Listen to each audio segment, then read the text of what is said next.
pregnant woman had already given birth to 2 babies, but no one expected there was still one more in her womb. This left Margaret in unbearable pain. She didn't want to go through that tearing agony again. She put on an oxygen mask and struggled to breathe as the doctors quickly examined her. They discovered that the 3rd baby's breathing had become rapid, the fetal position was abnormal, and even worse, meconium had already been passed. The midwife had no choice but to urgently adjust the baby's position. The doctor took out forceps, preparing to deliver the baby. With one more desperate push from Margaret, the baby was finally born. But there was no cry. The baby's face was bluish-purple, completely unresponsive. The midwife immediately began resuscitation, providing oxygen while rubbing the baby's body. Margaret looked at those tiny purple feet, terrified. The midwife kept reassuring her, while fighting against death to save the child. With their combined efforts, a faint cry was finally heard. This little life, in the end, could not bear to leave his mother. But because he was too weak, the baby had to be placed in an incubator. After the delivery was over, her husband still hadn't shown up. Margaret guessed he was at the pub, so she asked the midwife to notify him.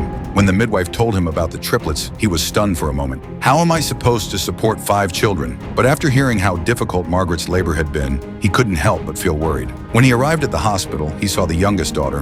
Her head wasn't even as big as his palm. That fragile sight finally made him determined. He had to work harder to give his wife and children a better life. Their family had grown from 4 to 7.